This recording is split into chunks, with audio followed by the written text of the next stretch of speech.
Running an agency doesn't have to feel like juggling flaming chainsaws.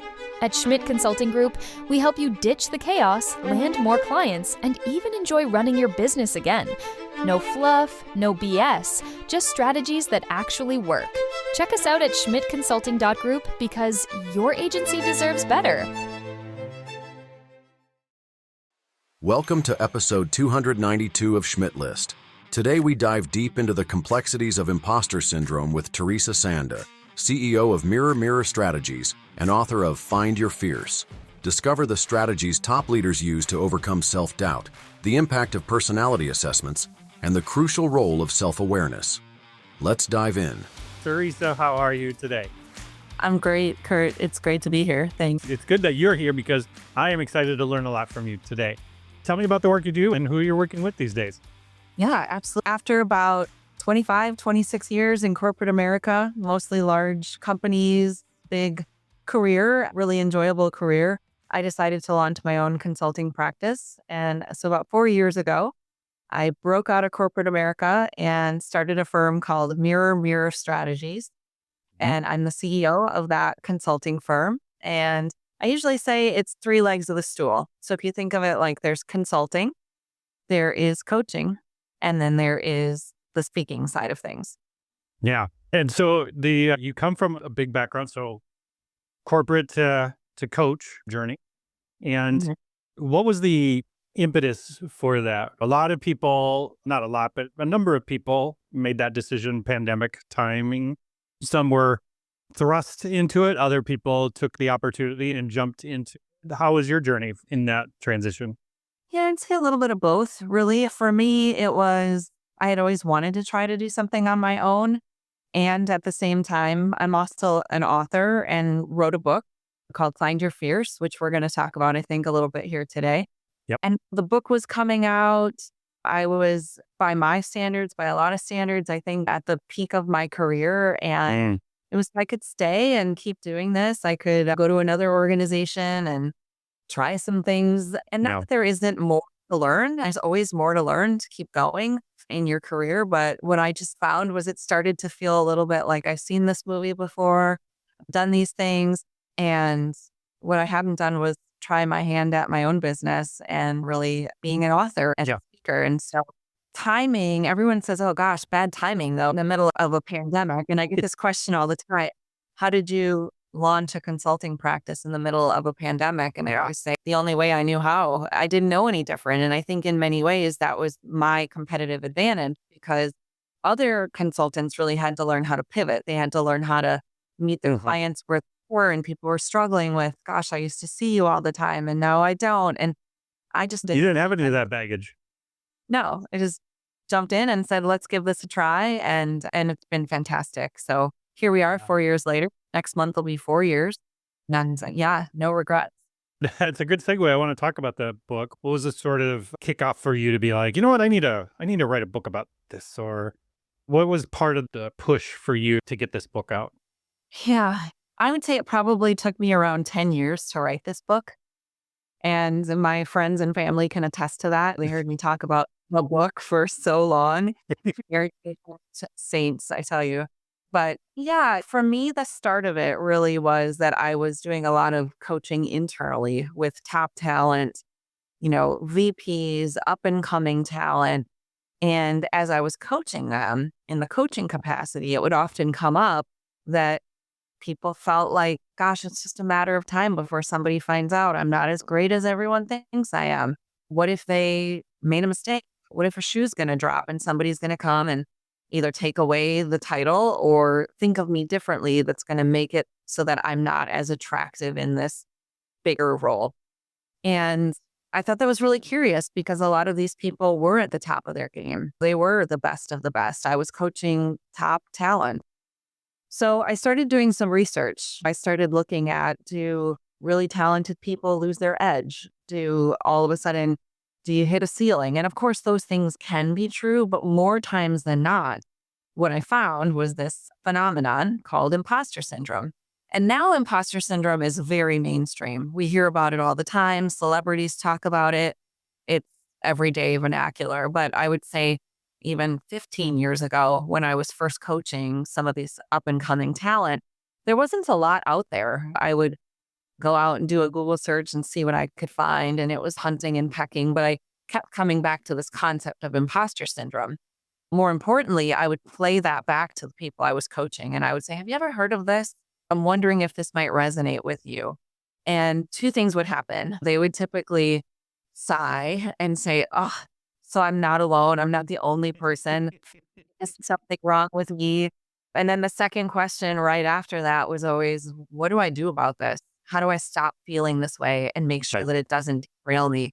And that's where, getting to the point of your question, that's where my passion really kicked in, because at that time, there wasn't very much written about what to do about imposter syndrome. There was a lot of advice out there, things like fake it till you make it, just Lean in. sort of lean in, square up your shoulders, power pose, all the different things, which are actually great pieces of advice in the short term, but they do not help you actually conquer imposter syndrome.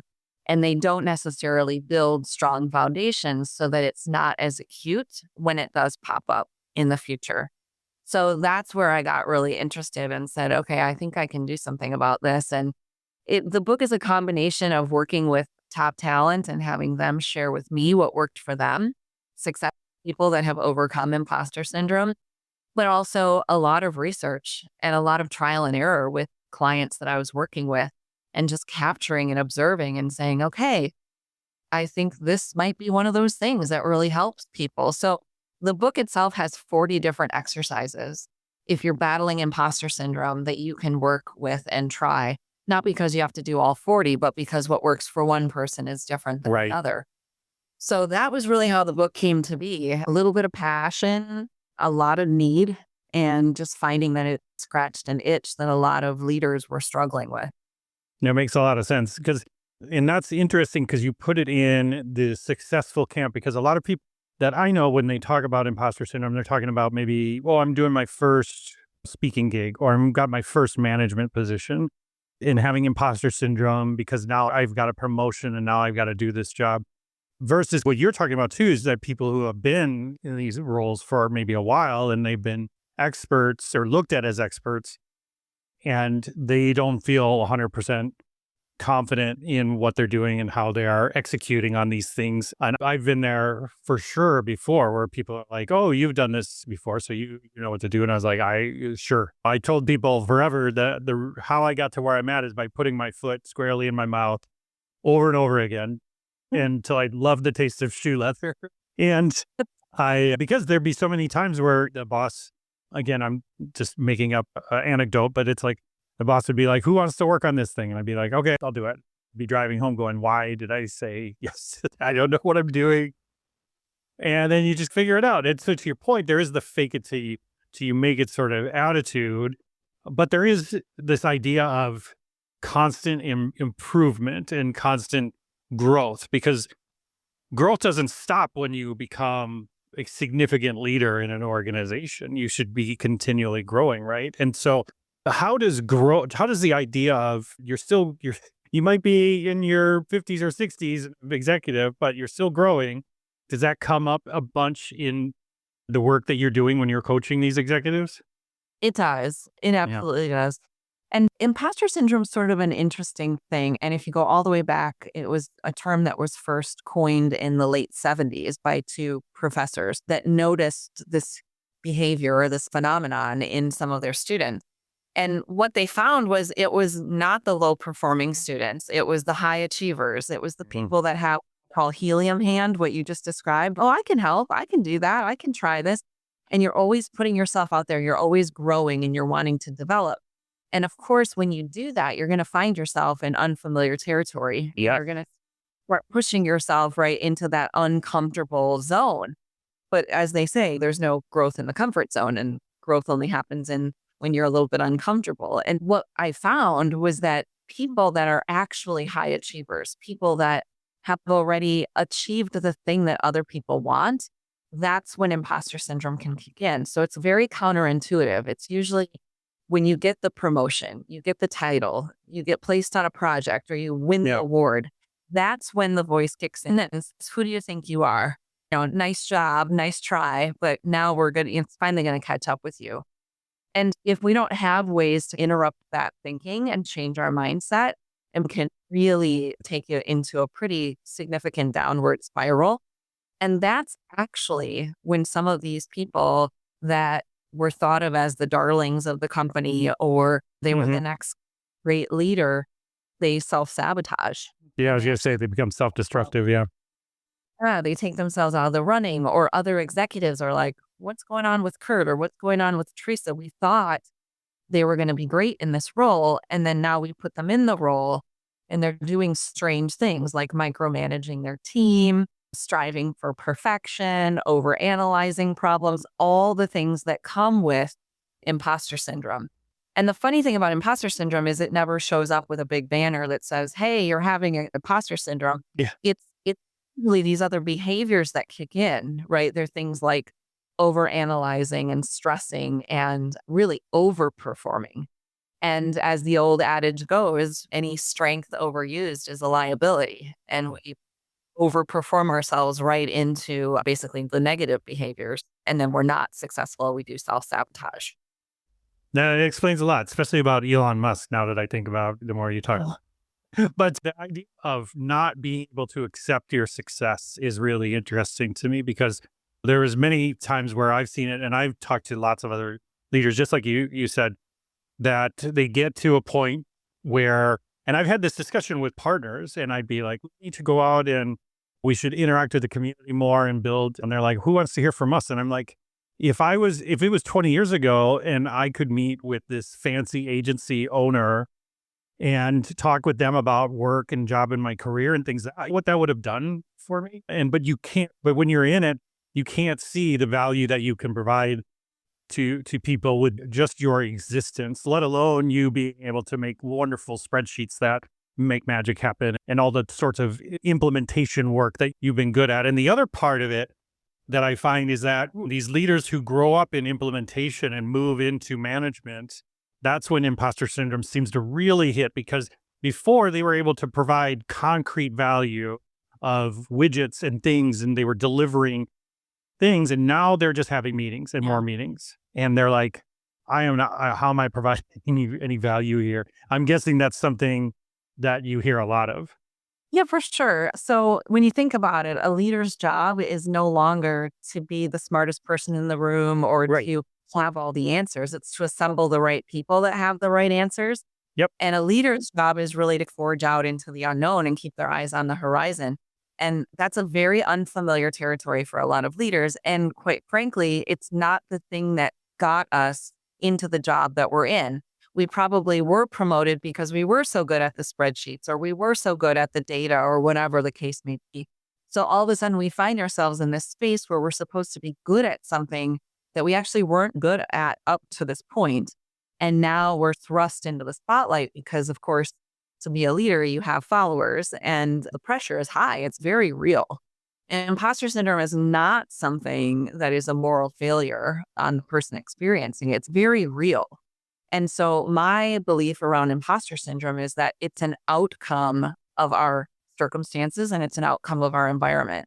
Yeah. So imposter can flare up, and it often does flare up at points of high achievement, right? So your circumstances, you have been promoted, the spotlight's now on you, et cetera.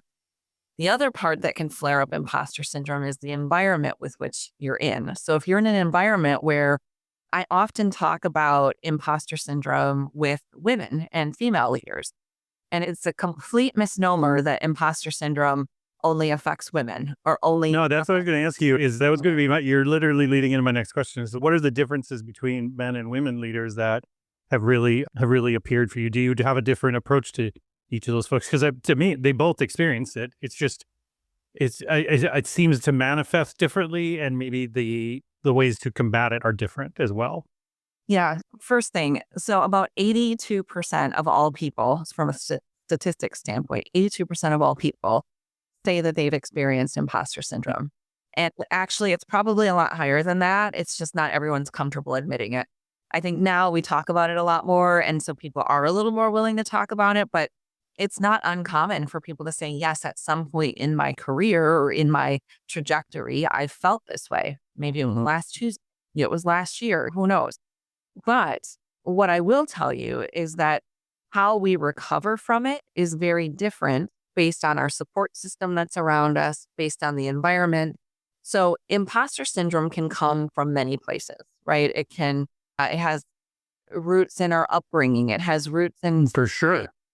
has roots in what role we're supposed to play. And Come for from. men and women, yes, generational things, right? It can be your cultural norms. It can be the norms of the company that you're a part of. Mm-hmm. And the thing that makes it so difficult is that women still are relatively underrepresented when we think about the senior most roles, especially in large organizations, corporate America. Yeah, I And talked about so- this like a year or two ago. There was a study that came out that said that there's finally more women CEOs than there are CEOs named Joe in the country now. That's very sad and very true. But yes, I know it's sad. it's I know it's sad that they even have to do a study like that, but there you go. Shows you the level of what's happening out there. exactly. And if you're one of these people, let's just level the playing field. I am just average person sitting around the boardroom table and imposter syndrome pops up for me. Okay. But now you layer on top of it that I'm a woman and I look around the room and I don't see a lot of people like me. And I don't necessarily have people that I can go to that have the same experience that I'm having or that might have the same pressures put on them that I'm experiencing. And so what my brain does is it starts to tell me, hang on a second, the stakes are pretty high here. You're the only one at this table.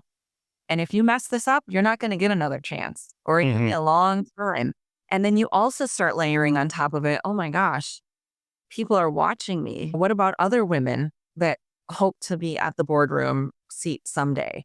So the pressures start to mount. And the difference isn't that a woman experiences imposter syndrome more than men. It's that the process of bouncing out of it when we do experience it is very different.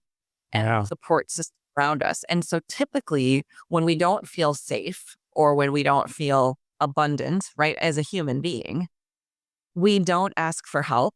We don't raise our hand. No, we retreat. We stop floating. We retreat. Exactly. And then we overwork, we overanalyze, we micromanage our team, all the things that are sabotaging behaviors. The reason I believe that imposter syndrome is so acute and such an issue for women and people of color, anyone who's in a group called the other group, is so important to wrap your arms around and come up with some successful strategies to battle it, is because it will derail you.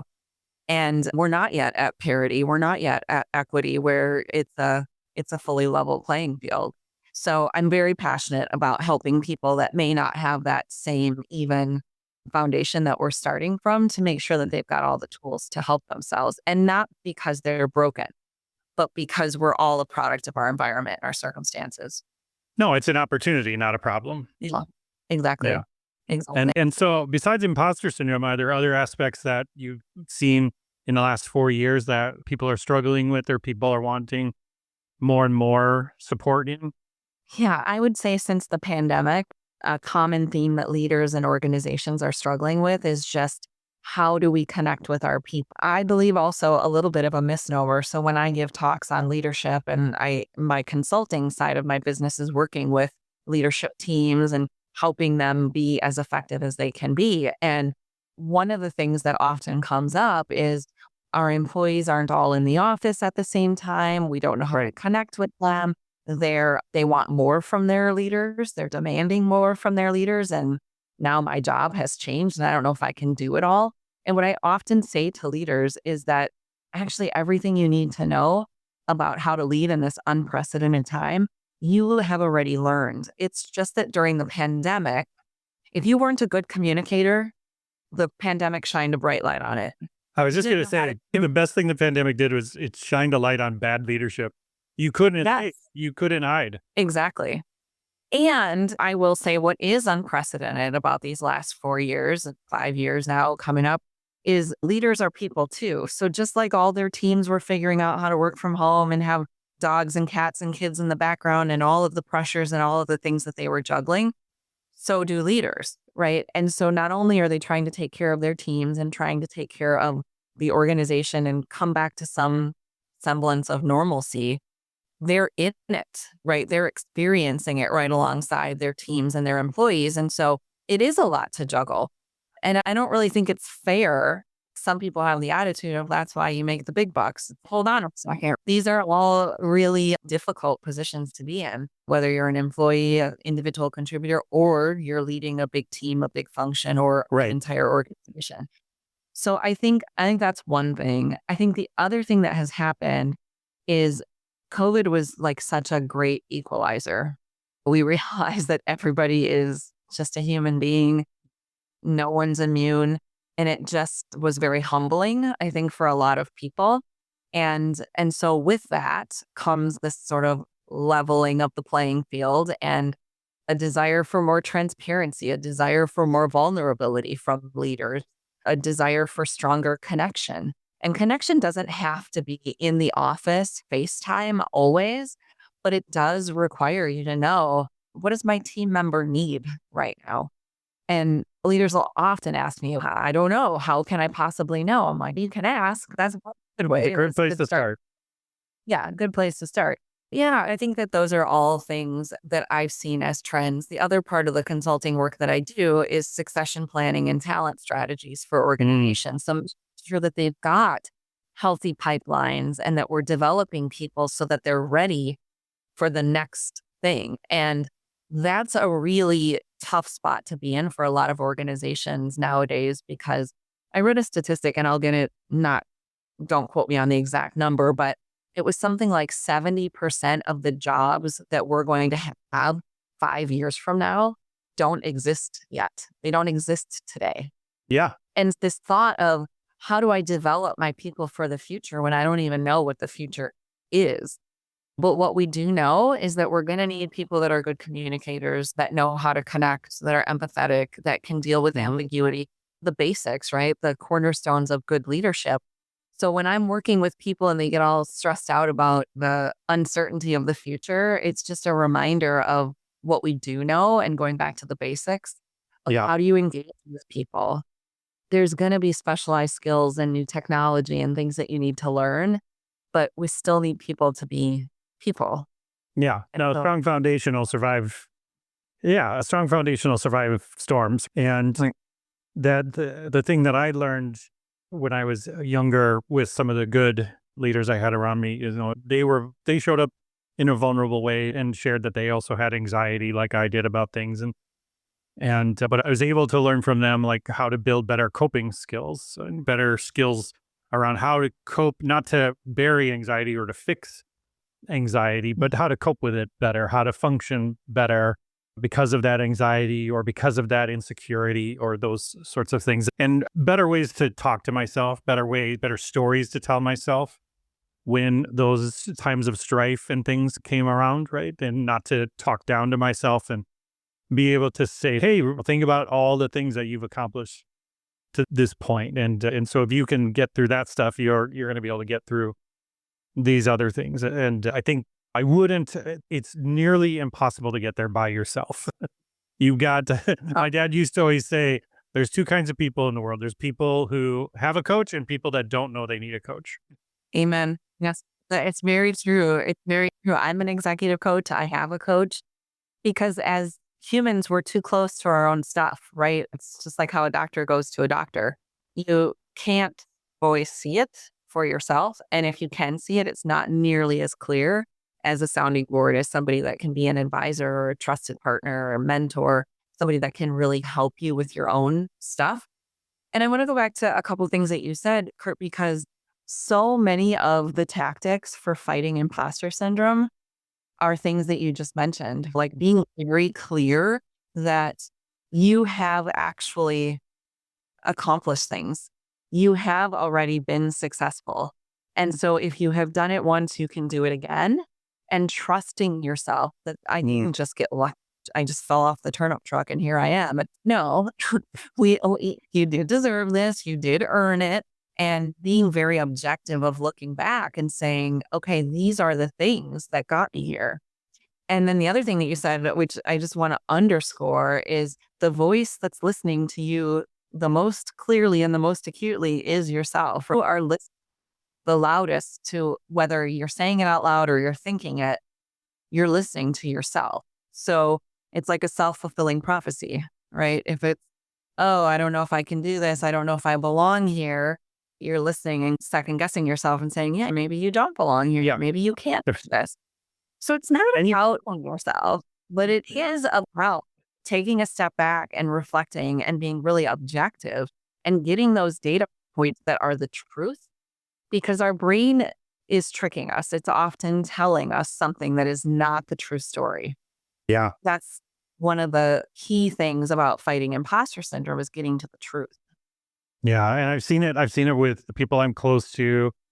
And that's really shine a light on me too, where I see people that I'm close to that are like, they're telling these stories and they're, like you said, they're the loudest voice. And so because of that echo, it starts to feel like it's coming from other people, even though other people aren't actually saying it, but you're picking up like weird side eyes and cues that you're misinterpreting because that loud voice is inside telling you to interpret it that way. And I do a lot of coaching with people in transition, people that are in between jobs.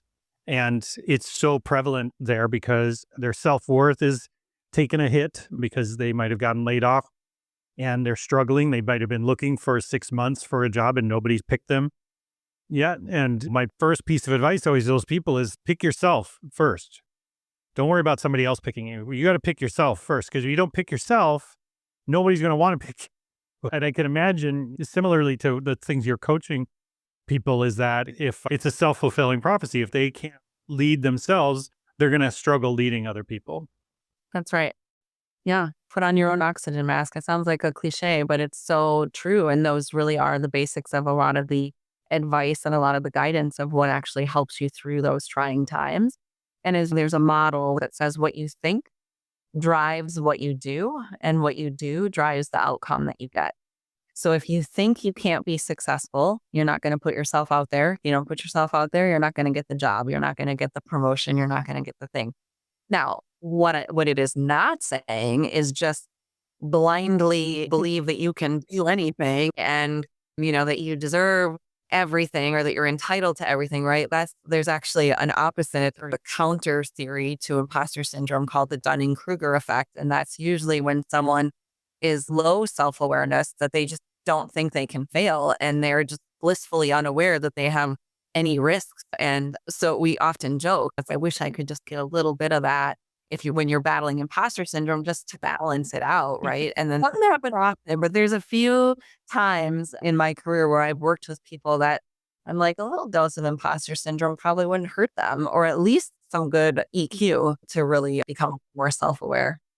Yeah. There are some people I have met for sure in my life where they just walk 2 inches above the ground as they move through the room, and that's fine. But those people like you said, those people are way more rare than the 80% of people that are experiencing this kind of anxiety in the work that they're doing. And I think what's really key for me, and taking away from what I'm learning from you today, is that if I can build a better relationship with my boss or manager, if I have a good understanding of that they are experiencing these sorts of things, and I can build a better relationship with them, a more trusting and vulnerable relationship, by letting them know that I can create a safe space for them too, not just them required to create a safe space for me. And these things coming together, I think, are really powerful. And that's how I've seen people, they're at, these jobs for 20 years, and that's because they feel very safe there. And I think that's because of, again, it's not a one-way street of just waiting for leadership and management to create a safe place. I think you have to come together to do that all at once. Otherwise, to me, it seems forced or fabricated. Yeah, for sure. And the risk always with things like imposter syndrome or fill in the blank is you don't want to become labeled. You don't want to be, that person with imposter syndrome. So I always got a big sandwich board over you, just walking around. Yes, it is not my job or anyone's job to diagnose someone with imposter syndrome. But what you can do is you can start noticing some of the signs. You can start noticing some of the trends, some of the behaviors that are associated with imposter syndrome. And then you can get very curious with the other person to just ask questions and see where you can support and see where you might be able to hold up the mirror for them to help them see something that maybe they're not seeing in themselves. Right. And that will go just as far, if not further, than saying, you know what, I think you have imposter syndrome. Let me tell you what you need to do about this. That is not the name of the game here. The name of the game, how can I support? How can I make this environment one that is supportive for people so that in those moments when you experience imposter syndrome, which, spoiler alert, if you're successful and you're high achieving and you're doing well, you're probably going to experience imposter syndrome because you're knocking it out of the park. You are advancing. The spotlight is being shown on you. So it's retraining our brain to say, oh, that's why this feels this way. It's actually, I did something great. I'm pretty smart. I know I deserve to be here, but we have to retrain our brain. So the whole book, all of the content of the book is formatted into something that I call the framework. And I spell it FRAIM, work. So there's an acronym in the middle, AIM. And AIM stands for awareness, interruption, and momentum. So the first third of the book is awareness, like what is imposter syndrome? What does it look like? Why do we experience it? Like how sneaky it can be, all that good stuff. And there's a lot of research and a lot of history in there. The second part of the book is interruptions. And so think of interruptions like quick fix, short things that you can do. I'm about to get up on stage, give a big presentation, or there's something big that's about to happen and I have to get through it, but this voice is nagging at me, telling me I'm not that good. You got to get through it. So these are short-term kind of quick fixes. Then the third part of the book is M, or momentum, in the framework. And momentum is where it's a little bit deeper work, right? You're getting really clear on your values. You're getting clear on your superpowers. You're looking for the trend patterns of your successes so that you start to recognize them when they happen again. So I can't guarantee that you won't experience imposter syndrome. In fact, you probably will. But now you have this strong foundation and a language set and a framework with which to look at it through. So when it does pop up, you identify it, you know exactly what to do about it, and you shut it down. So you don't experience it for as long, and it's not going to derail you. That is a formula that I found when I'm working with leaders to okay, I'm aware of what it is. I'm going to nip it in the bud right here, get through this meeting, and then I'm going to go back to what I know to be true, which is my skills, my strengths, my superpowers, and that cycle gets shortened. Yeah. I think that's great because I think education is key, because if I know what state I'm in, I know what tools to start incorporating to address that state. That's right. And once you know something, you can't unknow it. So these are skills in your tool belt that you pull out at all different times. And a lot of the techniques and exercises and things like that, people will read the book and they'll say, wow, I actually learned that in one of my first leadership courses, but I never thought about it in the context of combating imposter syndrome. And it's yes, because there's lots of things that contribute to us feeling like imposters or feeling a little less than competent. So there's not one thing that's a silver bullet that's just wipe it away. So it is about going back to those things that we know to be true. And some of them are very foundational, very tried and true things, but they apply when you're struggling with imposter syndrome. Yeah, I think that makes sense. Because again, we are about growth. We want to grow. And it's one of the problems I've always had with things like Myers-Briggs, StrengthsFinder, these other things, because I'm going to capture this state and I'm going to put a label on you. And you are this person.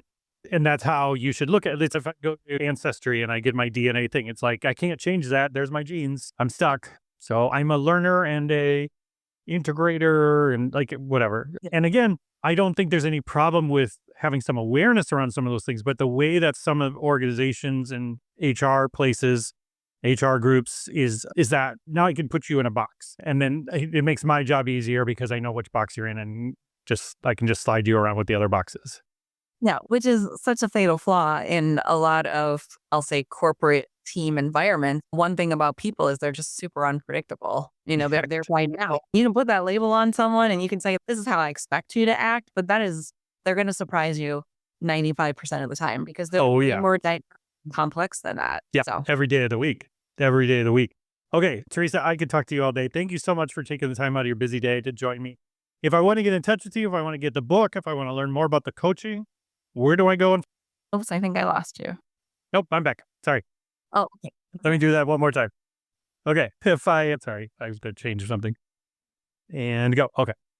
If I want to know more, if I want to reach out, if I want to get the book, if I want to learn more about your coaching, where do I go? Where do I find out more information? Yes. So it's pretty easy. My website is teresasande.com. You can also go to mirrorstrategies.com, which has more about my consulting and my coaching, but teresasande.com would take you to most everything you might want to know about imposter syndrome and about the work that I'm up to and the speaking events that I'm doing, etc. On Instagram, you can find me at Fierce Not Fears. And that's my handle on Instagram. And I post all kinds of tips and some of the exercises and things like that are in the book. So if somebody wants to follow along, they can do that. And then, of course, I love it when people reach out to me on LinkedIn, start a conversation. It really makes the dialogue rich. And those are 3 ways you can find me. That's great. Teresa, thank you so much I've learned so much today. Every time we get a chance to talk, I learn a lot. So I really appreciate the time. And we got to have you back on the show again sometime soon. I would love to. Thanks for having me, Kurt. Thanks for listening. If you enjoyed the show, we'd love it if you left a review on iTunes or Spotify. It makes a big difference. And be sure to check out schmidtconsulting.group for more ideas and insights. Remember, every big dream starts with a single step. Keep moving forward, stay curious, and don't forget, we're rooting for you. See you next time.